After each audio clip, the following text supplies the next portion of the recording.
Okay. All right. So we're gonna get this started. Oh, okay.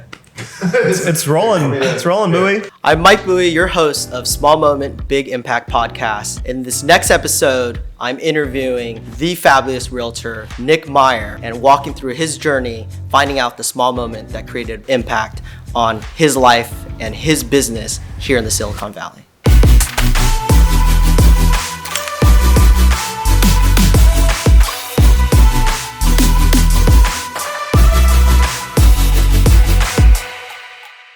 Hey, it's Mike Bowie, your host with Small Moment, Big Impact podcast. And today I have It's Nick Meyer on the show. Couldn't be more excited to share with you a person that I respect so much in the real estate industry. Meeting you for the very first time a couple years back and now having the opportunity to work with you on a day-to-day basis, just hearing your story and what you've done and what you've accomplished in business has just been absolutely amazing. From your journey from Bakersfield real estate to the Silicon Valley, building a family, let alone a real estate empire in what you do. And in retrospect, working with clientele that range in all price ranges and price points to see what you're doing. And we're here today in Los Altos in a magnificent property that you and your client, developer, contractor had built and put together.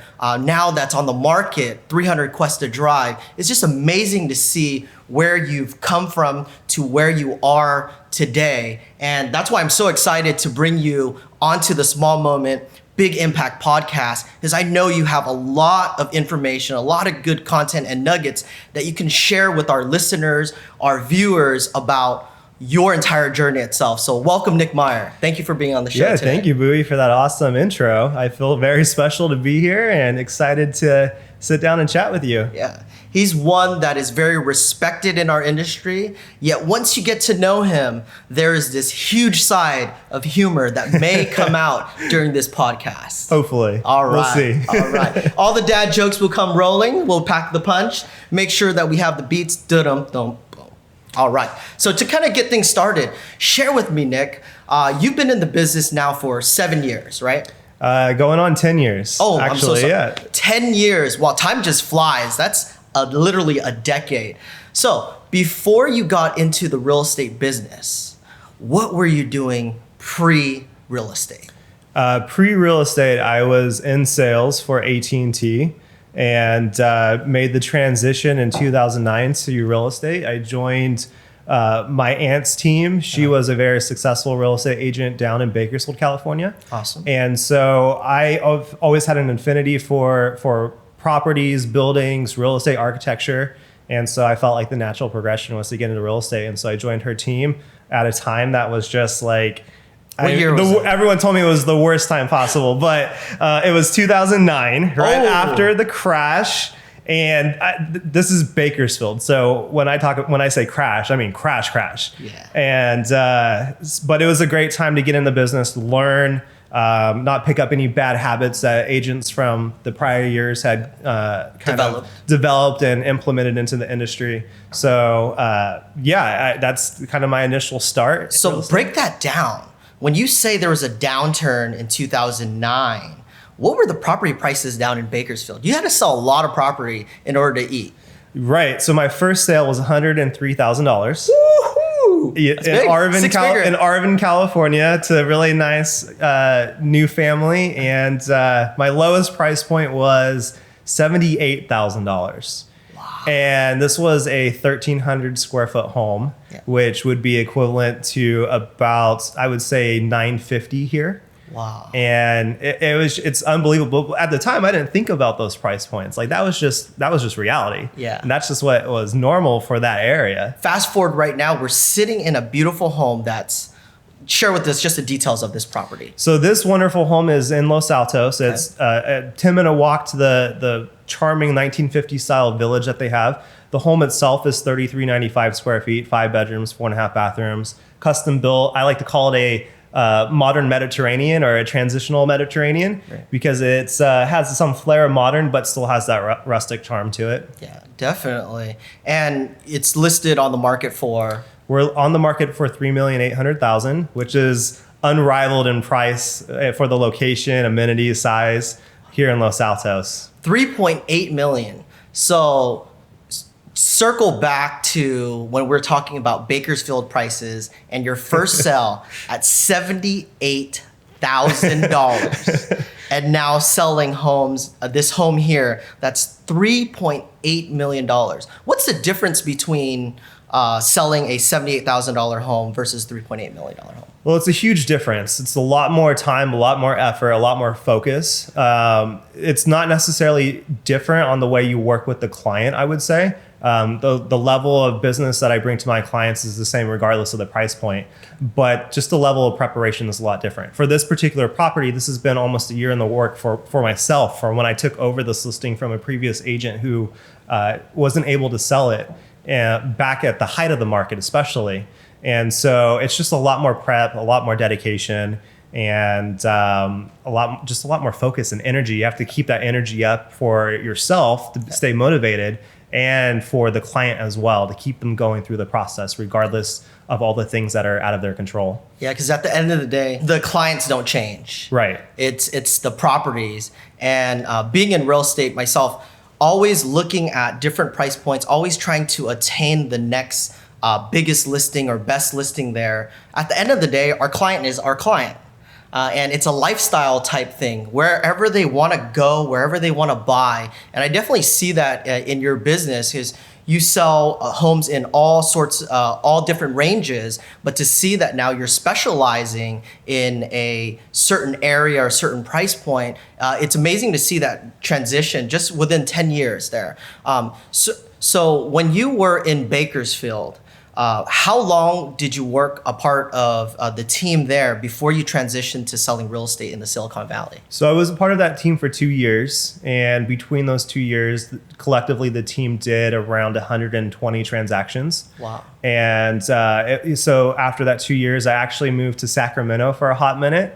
And that's my hometown. Yep. And Sacktown. And so when I was in Sacramento for 8 months, that's when I was poached by like Redfin, okay, the real estate tech firm. But the position was for a Sacramento position, but then just some things didn't work out there. So they asked if I could move to the Bay Area. And that's how I got my start into Bay Area real estate. Okay.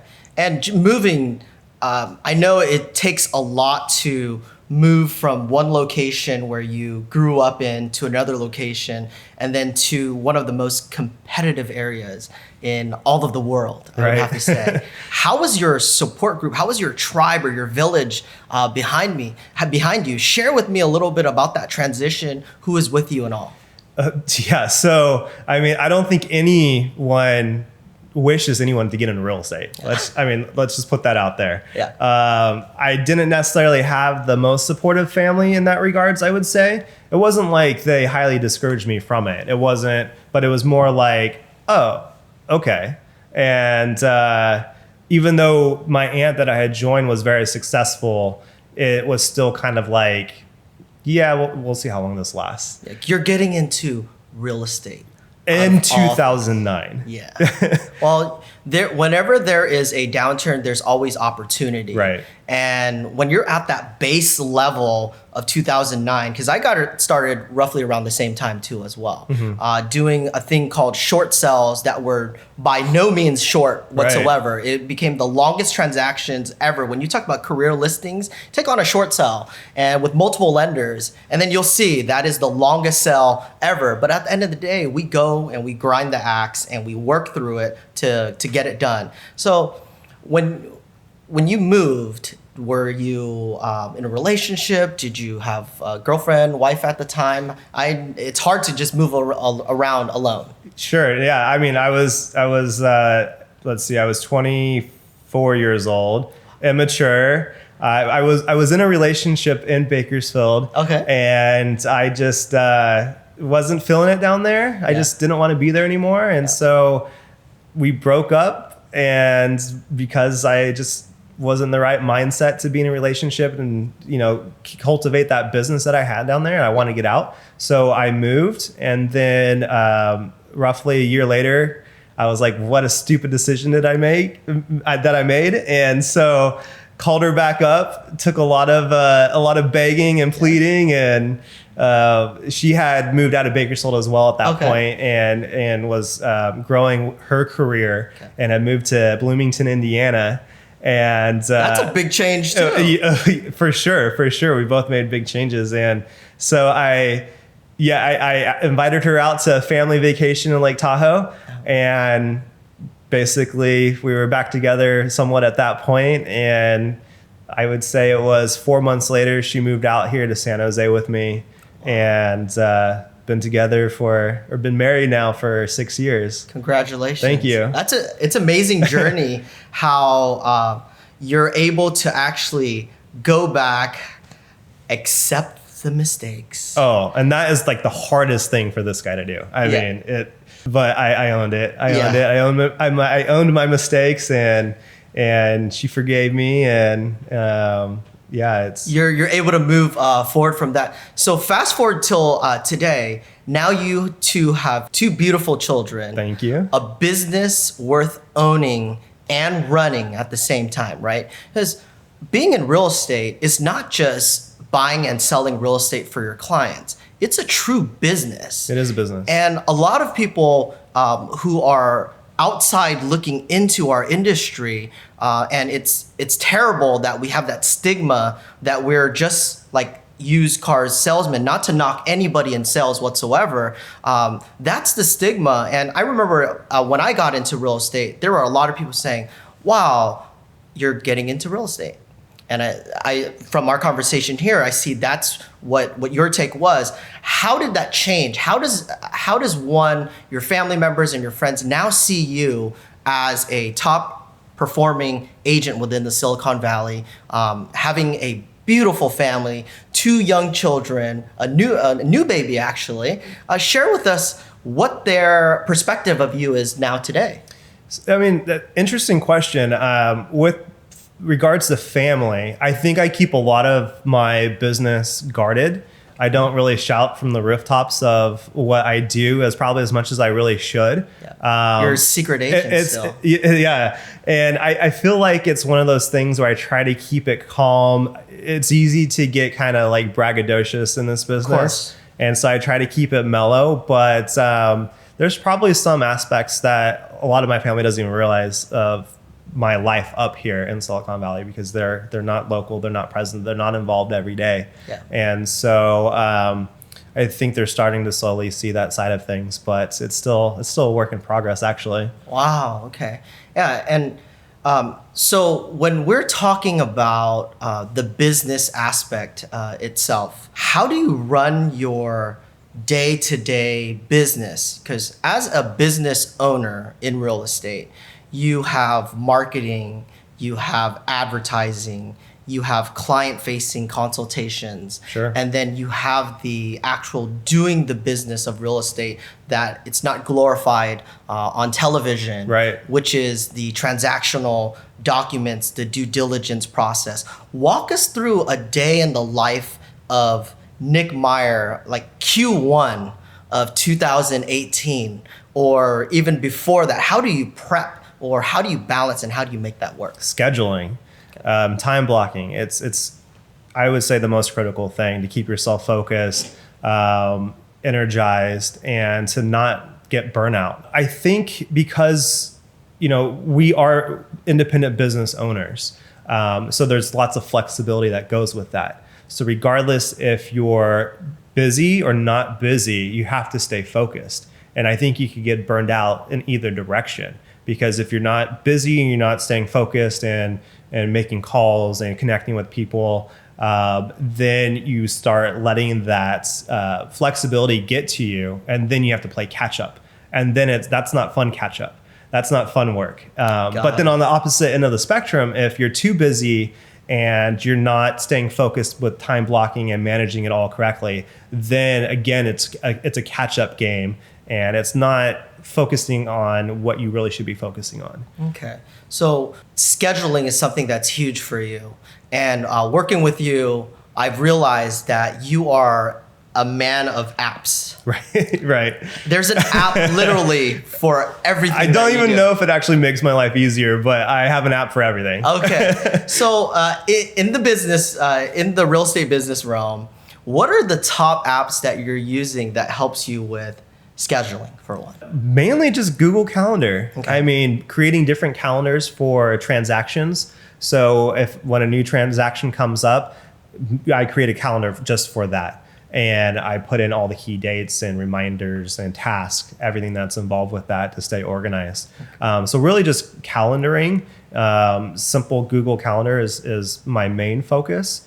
But I have different apps for keeping clients in contact with their transactions so they know where they are every step of the process. Share with us. There's no trade secrets here. Yeah. What is that app? That app is Folio. Folio. Okay. And, I use Folio. Yeah. And I have the top tier version. So my clients, everyone around here is so techie. Yes. They like apps themselves. They, don't necessarily want to just have a phone call and say, hey, here's where we are. They want to be able to log on online and take a look at, see how everything's progressing. And so I use Folio and then just a multitude of different apps. So for Folio, I know we're going to kind of get into the weeds, but I think it's good for our listeners to find out a little bit more about the app itself, because we may have some listeners or viewers who are in the real estate business, who may be in any other business that can use Folio too. Sure. I know from my understanding of using the app itself is being able to put if we're working with a client who's purchasing a property into the mix, whether it's 2 people, 3 people, 4 people, and you can also plug in inspectors, transaction coordinators, down to your escrow company and everyone else down the line, and just set key dates and etc. And it syncs with your Google Calendar. Exactly. It syncs with the Google Calendar, so it creates that transaction on there for us, and it reminds us of all the tasks. And like you were mentioning, we're able to hand select our trusted third-party vendors, so like the inspectors, the escrow officers, any type of the movers, and so they can see all that, and they have those contacts in there throughout the transaction, and they can reach out to them at their convenience, and it's really kind of just their digital dashboard of their purchase. So when you're inputting a client and you're working with a client there,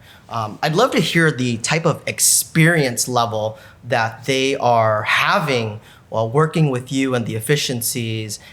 So share with me a little, just what's the most best experience that you've created for a client? Kind of walk us cradle to the grave. So I would say a lot of my business is actually referral based, and it comes from often clients or they're not clients yet, but they're referrals from past clients or friends. And usually these particular future clients, they have already begun their home search or home selling process, and then it just didn't work out. There's some sort of disconnect between them and the agent that they were working with. And usually it's like a lack of trust. It's easy in this business to kind of just focus on, deal after deal after deal after deal. Transactional and getting that commission check. I mean, because we do this to make money, of course. Yeah. We work to make money. Yeah. Everybody works to make money. We're in business, and right. Every business has to generate revenue. Right. Revenue adds to your bottom line. Exactly. And that's crucial. But for your clients, when they're working with you throughout this process, by having these efficiencies, do you see it that it's a smoother ride for them? I know a lot of the real estate coaches out there say that, we're going to be on this flight together, and I'm your pilot, and trust me that we're going to go through some turbulence throughout the time, but I'm always going to get you down to that safe landing. Right. All right. So how does one work with you and attain that safe, smooth landing there? So I kind of liken it to dating. Okay. Probably like a really terrible first date, actually. All right. So I lay it all out on the table. I say, this is the way I work. This is expectations that I have from you as a client, and I hope you have certain expectations from me as your agent. And you say this can be a very short process. It can be a couple weeks, or it can be several years. depending on how the whole process goes. So we better like one another and get along with one another. And I want the feelings to be mutual. And once I kind of established that, and it usually takes a few more dates before I think that trust is really established. Or when I say dates, I would say maybe offers, especially if they're a first-time buyer, to let them kind of ease into the water basically with their offers and get them comfortable with me with the whole process. And then it's like, okay, we trust this guy. I'm gonna hit you with a hard question. Okay. So you take it as a dating process, which is really interesting. I love that approach of yours for it. What if you go on a bad date? What if that first offer that you wrote, they weren't quite ready and it was their dream home? Mm-hmm. Has that ever happened before? Yes. And it doesn't come out until later because we haven't built that trust yet. And if they have not let down their guard as well, I might not have known that was their dream home. They didn't express that to me. So I tried to avoid that situation by building that trust, taking them to properties beforehand, and then they really open up and they tell you the truth. And the truth is important. The truth is important. Yeah. I mean, that's like the worst call ever when they're like, we just lost our dream house. And I'm like, you guys were in here for 5 minutes and expressed no interest whatsoever. What are you talking about? Yeah. So it's building trust is the key to, I think, my business. So in order to build trust, you have to have really strong communication. Correct. Right. Oh yeah. So in addition to your business using multiple different apps to make it efficient, how do you, because I know we live in a world in Silicon Valley where people say we're this bubble, and then we get all the top finance people and everyone saying that we're our own ecosystem, right? We have our own economy and all. How do you communicate with your clients? Is it the standard phone calls? Is it text messages and emails? And how do you balance that? Sure. I think kind of in the initial consultation that I have with my clients, I try to gauge what their preferred method of communication is. Okay. Around here, everybody loves texting or using WhatsApp. I think over email or phone calls. And so those are for the quick, rapid, hey, here's a quick update, or hey, can you meet me here somewhere at this time, versus giving them a call for everything. Because they're busy people too. They're in their offices, they have meetings. They don't want to be disrupted by phone calls, but they might be able to take a look at their WhatsApp or their phone for a text message. So it's really kind of, I tailor it based off of what works best for them. Awesome. Oh, I think that's crucial, because then you communicate with someone the way that they like to be communicated with.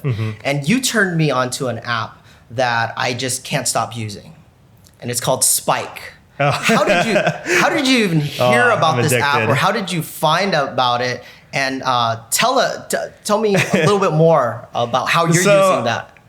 I mean, honestly, I spend way too much time looking at new technology.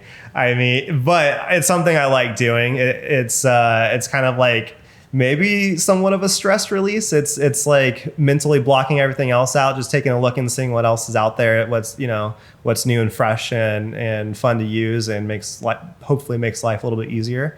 And so Spike is this email app that I use that got Mike here on to use as well.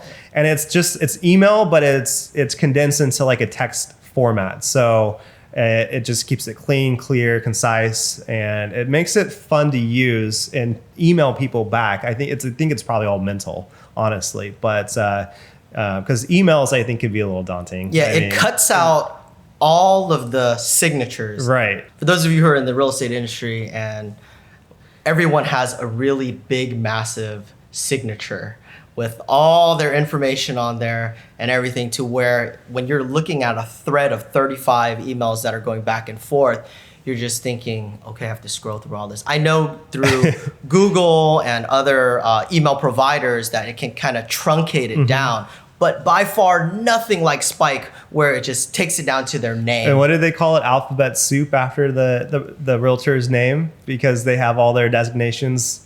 Yeah, you got ABR, SRES. There's just so many to it. And then you have now that you get to add that on was selling Dubai too as well, Right. because you got a license out there. Right. Yeah. How was that process? I mean, that was a whirlwind and a half, but it was a great trip that you went on with me, and we tackled that together. It was part of ARIA, the Asian Real Estate Association of America. We were invited to go out to Dubai and take a look at their properties and learn about the country and what they have to offer and kind of their vision, their very grand vision for the future, and learn about that, bring that back here to the States and promote it, because there's kind of a misconception with Middle Eastern countries and how they operate. And so we looked at it from an investment standpoint, and it was such a great trip. I want to go back already. Did you ever think that getting into real estate would get you to do international real estate? Hell no. I mean, I'm from Bakersfield, California. Like, people think, that we're just ride around on horses and don't wear shoes. Okay, maybe that was a little too much of a dig on my hometown there. But no, I never thought I would end up in Dubai touring properties there as part of my job. I mean, it's incredible, but that's kind of after, I would say, a few years ago, I really found a passion for travel. I've always liked traveling to begin with, but and I've always thought about how can I turn that into part of my business. Yes. And real estate doesn't have to be local, and I don't want it to be local for my business. I want to be an advisor for my clients regardless of where they are or where they're going. So I think for the future, I'm looking towards merging the two together, travel and real estate, and expanding globally. Maybe not expanding team-wise, but just my area of concentration. Yeah, your area of expertise of being able to be that resource for your client when they need it, wherever they are across the globe. Right. And I think that's one of the fantastic things when we have our partnership with Leverage Global Partners. We literally have a partner in 156 different countries that we're able to tap on if we're in Italy or if we're in Rome or France. Those are areas that I absolutely love. So it just rolls off the tip of my tongue there immediately. But if you were to go back 7 years in real estate, what would you have done differently if you would have stayed in Bakersfield? I think I probably would not necessarily be like a regular realtor just doing the typical transactions. I would have tried to have segued myself into new developments and construction, which is something I want to do up here as well. But I think I probably would have had the opportunities to have done that sooner there, just because of the price points and the access to money and because the cost of living is lower down there. I'm certain there's still a lot of land there. There's still a lot of land. They're still building. You don't have to go through a whole year process of fighting the cities and fighting your neighbors to build a property there. And so, I think it would have looked a little bit different than how it is now. So I think how people start their families here, they start it later in life. I'm looking at it like I just have to be patient, keep doing what I'm doing, and build it out slowly, because that's the way it just works here. Yeah, laying down that foundation brick by brick, and really just using that as a stepping stone and the experience behind it to get you to where you want to go. So looking into the future for Nick Meyer and your real estate business itself, what is the goal? The goal is to be self-sustaining, to have a self-sustaining business that has different facets of that. Okay. So I never want to give up the residential sales portion of this. But what about the residential sales portion of it that you don't want to give up? One, working with that close relationship with the person. I think it brings a certain level of like humanity to the business, where you're handing keys over to that first time buyer or that family that's worked really hard for the last 10 years to save up and buy their first home. That part's always great and gets me all warm and fuzzy. But I also want to have other facets of the business that are more in line with my passion. So my passion for design and construction and architecture. So I want to have a role in that process. I want to design properties and build them and then sell them. So I mean, that's really the end goal, is to be a real estate developer of luxury high-end properties. Yeah, that's kind of the natural progression that we've seen here in the Bay Area. Right. And you sell real estate, right? They say that you can become rich selling real estate, but you won't become wealthy doing it unless you're doing it for yourself there. Exactly. So we've seen this progression quite a bit, and it's really interesting because you're reading all these articles online, and you're seeing things on blogs and vlogs all the time about all these brand new beautiful spec homes, like the one that we're sitting in today, right? If you just go down to LA, Beverly Hills, all those areas, there are 20, 30, 50 brand new spec homes, and those that are still in the works for 20 million plus, all the way up to $500 million. What are you seeing here in the Silicon Valley, in our market, about these new spec homes, and who's buying them, and how fast are the rate of returns for them? Yeah, so let's just take this property for example. This, through different marketing efforts that we made, I have a certain style and aesthetic that I like to go for with all my listings. And so it actually brought in 90 different groups of people through the past 3 days, from Friday through Sunday. And what I saw, at least in this particular market here in Los Altos, it's a lot of multi-generational families that are interested in these larger spec homes. They want new construction. They don't want to remodel. And they're looking for, typically it would be the parents coming in with their kids, looking to either buy the home for their kids or help them out with the purchase, or just get them closer to where they are. And the home ownership is incredibly important to a lot of different cultures around here. And so that's kind of what I was seeing, where the most interested people were young families wanting to be close to mom and dad, or have mom and dad move in with them. Yeah, this amazing property here, you have almost a master suite on the first level. It's crucial these days. You have to have a guest suite. Even the tract home builders and other markets, 20 minutes away from here, they're having to build their properties with at least the flexibility to have a full true guest suite, because that's just the direction that the family dynamic is going here. And for the properties itself, are you seeing that they're selling a lot faster? Are they selling slower? How is the market here in this Los Altos area? It's an unbelievable market. So the average days on market's 11 days. Wow. The average sales price is around 3.5 million, and it just depends on the specific property. The high end, so like 6 billion plus, is taking a little bit longer to sell, but in anywhere below 5 million is still relatively quick if it's a great property and it's presented well. Oh, that's amazing. 11 days. That is a very quick absorption rate of properties.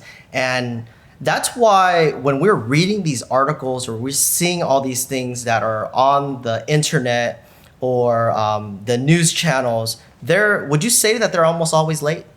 Oh yeah, they're late to the game, or they are too broad in the areas that they're trying to cover. Yeah. So like I just recently read an article that Zillow put out saying that the San Jose, the Silicon Valley market has completely peaked and prices are just going to plummet. Falling, yes. And so that has a lot of buyers tricked right now. They're going into these open houses and they think they're kings and that they have all the time in the world and that they're going to just negotiate the heck out of that seller and get a deal, when that's not the case. The data still shows it's a seller's market in most cases. And so I think they are going out making offers on property and losing out because they have the wrong mindset. But they don't listen. That's where the trust and the value comes in as an agent. Correct. Is we have the insider knowledge. We have the data. Not Zillow, not Redfin, not any of these large real estate aggregate websites. And so that's where, again, like we try It's to that provide, local knowledge. it's our local knowledge, and we really know what's going on, what the offers are like that are being made on properties, and how that process is going. So I try to have that gentle conversation with people that come through my open houses, and educate them a little bit, provide some value that they could take back to, regardless of who they're working with. Yeah, I think that's crucial, is that you take media with a grain of salt, and then you have to do the actual market information, or take that in from going out to open houses. Right. As a buyer or as a seller, or anyone who's interested in real estate purchasing or selling, that to hear multiple agents' perspectives on that actual market itself. Because we have areas all throughout Santa Clara County. There are some that have more properties than they're used to on the market, where the market has appeared to be saturated. Right. And then there's certain areas that are still having a high in demand, where you're seeing $100,000, $150,000, $180,000 above list price offers. But the media is putting it down as things are falling. So they're changing their mindset of the ones who are interested in real estate, until they get hit with that brick wall. Right. It just hits them right in the face. Wow, I just made an offer at list price, and there were 10 offers on there, and it sold for $180,000 over. Where do I have to offer next in order to get my dream home? Yeah, right. A lot of it is a mental game. Even those areas that you were mentioning that are what might be considered saturated, from a numbers perspective, those markets are still technically a seller's market. But I think a lot of it is the buyer's mindset that it's not. Yeah. So they're not pulling the trigger on these properties, and they're waiting to see how things play out, even though the market could shift a different direction again. Interest rates could go up or go back down and create more demand. It's hard to say exactly, but I think the media is playing a big role in kind of skewing the outlook. Yeah. So year over year, from last year to this year, where would you say the amount of inventory is, and how that has affected the overall outlook of the Bay Area real estate? Sure, yeah. So inventory's increased. I think we're close to 2,500 properties in Santa Clara County. That's huge. It's big, but if you look at it from a perspective of a population of 2 million people, it's very low. Like my hometown, for example, in Bakersfield, I think on average they have 2,000 properties on the market at any given time, and it's a population of, I think, 450,000. Wow. And they still have properties that sell really quick, like the day they get listed, and they have properties that sit, just like here. But I think here, it's such a big purchase. I mean, so much money's involved. I mean, it's a big purchase down there for people too, but it's such a big purchase here, and they probably saved up for so long that they really want to make sure they're making the right decision. Yeah. And so they're a little bit more leery of when the market shifts just a little bit on what to do. And much more cautious. Much more cautious, but I think that's also because they're not being coached the right way as well. Got it. Because we got average price points here in the Bay Area. If you're looking at just all Santa Clara County, it's about 1.2 million is the average sales price. And if you really break that down, 20%, it's $240,000. It's a lot of money. It's a lot of money. That could be 1 year's worth of a combined salary, right, just for a down payment. Right. So it takes years and years and years and years, unless you're having stock options and stocks vesting and you're part of an IPO, or we see a lot. We see a lot of that. And those are pretty much the buyers that are out there aggressively buying right now, is because they look at it long term and not necessarily like, okay, I'm buying right now, what's going to be like in 3 years when we decide to move out of the area. It's the ones that are here for the long term, that are with the big tech companies, or the ones that totally embrace the lifestyle here and are looking forward to expanding and growing, that see the value. Yeah, it's a Silicon Valley mindset. Right. You have to be in it for the long haul there. So in your business, the next 3 years, would you say that by working with developers and contractors and everything now to build spec homes, is that the way of the path of Nick Meyer, is getting closer and closer to doing that? Definitely. It's just something I really enjoy doing. For this house, for example, when I took this over, there was a lot of changes that I recommended to be made for the property. So I came in and had them revamp the place. I chose the paint colors, some of the lighting fixtures, landscaping. There's a lot more to it than just signing that listing agreement, throwing it on the internet, and seeing what happens. And praying for a buyer to come. Exactly. No, it's a full hands-on, getting dirty process.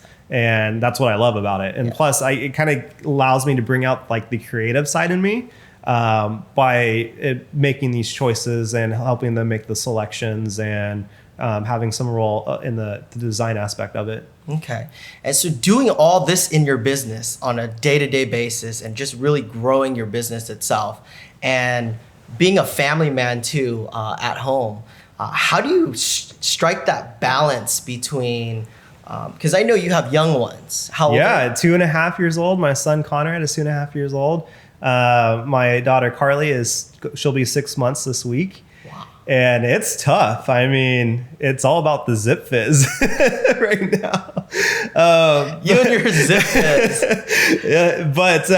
No, you have to be able to juggle both the business and family, because this young age, it's so important to be a part of their life and teach them and nurture them and watch them grow. And it's easy to kind of push things aside in this business and lose track of focus of what's really important. And at the end of the day, everything I'm doing and trying to build up is basically for them. Yes. And I really found that that's where the motivation came from. Before that, it was just like work, get that check, go on a vacation or buy something nice or a gift or a reward. Yeah, right. And now it's like, crap, I got 2 little kids.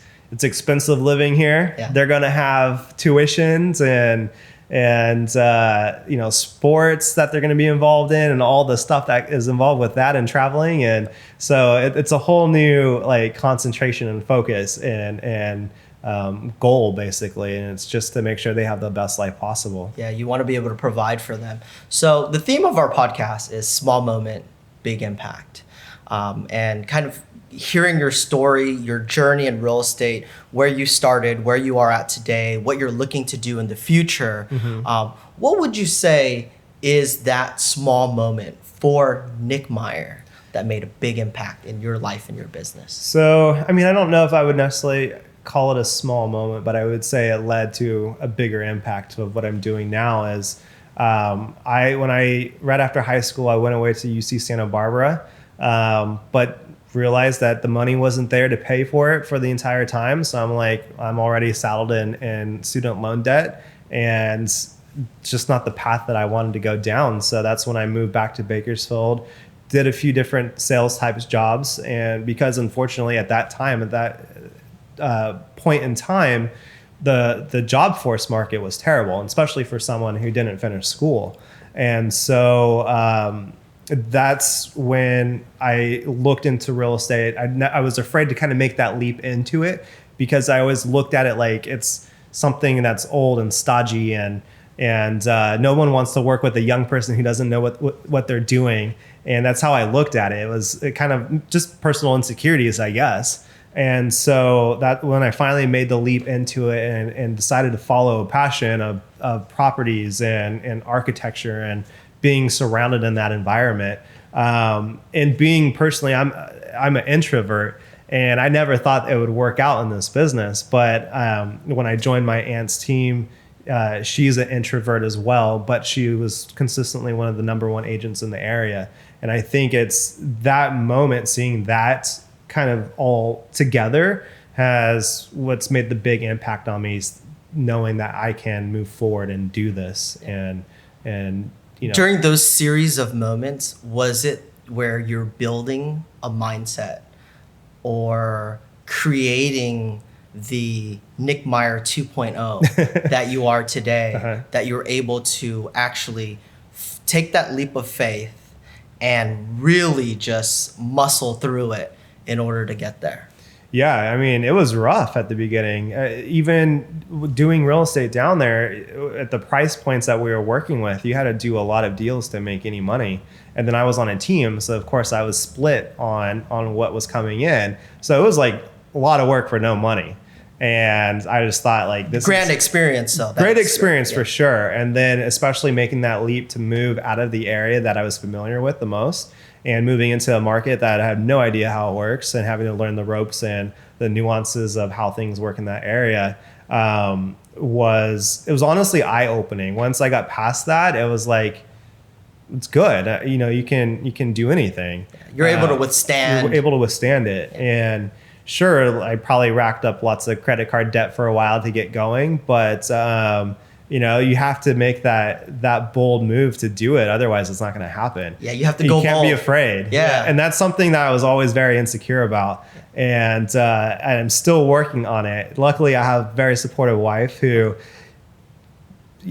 fortunately, she's an accountant, which, for us real estate agents, we like to not look at those kind of numbers all the time when it comes to our business. But again, like we're running a business, so you have to be all about the numbers, and she keeps me in focus with that.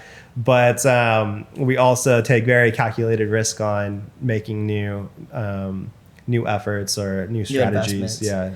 Oh, so you have a series of little moments there. It's a series of little moments. Yeah, series of little moments, but they all kind of added to each other to get to your life now itself. Would you say that your wife played a big role in that? Definitely. There was probably moments where, because she likes to be stable. She's a stable person. I mean, she's an accountant. So for her to get involved with someone who is in a business like we're in, it takes a lot of discipline and confidence and just love and support, really, because it can be trying on a marriage and families and because the time away could be insane with open houses on weekends and demanding clients and just a series of little moments and that have led to where I'm at. Wow, that's amazing. I really appreciate you sharing and getting into the details of it. And Amy, we love you and appreciate all that you've done for Nick Meyer here too. So any last words, any inspirational message that you'd like to give out to those who might be wanting to start in the real estate business or getting to business themselves? Because you've gone through it all. You went from the rocky bottoms. And I learned something new about you today is that you started off at Santa Barbara and you said that this debt load is just way too high. Is there any inspirational message that you'd like to leave with our audience today that's listening on it? Yeah, I think what I learned is I should have just sucked it up and not let the little insecurities get to me and just make that bold move from the get-go. Like follow the passion, be yourself. I feel like through this progress, it's easy to kind of want to be like somebody else in the business, but that inauthenticity kind of shows through. So, I mean, just be yourself, follow the passion, and don't be afraid to take those risks because the money will, if you do it correctly and truthfully, it'll be there. And just making the bold move and passion, making the moves, and being fearless. Fearless for sure. Yeah. Yes, definitely. Awesome. Well, if you want to find out more information on Nick Meyer, follow him on his Instagram, Facebook. We'll put all the links down below. But I want to thank you, Nick, for being a part of the Small Moment, Big Impact podcast and really sharing your series of small moments that led to the big impact in your life and your business. So truly appreciate you being a part of the show. Thank you so much. Thank you for having me, Mike. It was a great honor.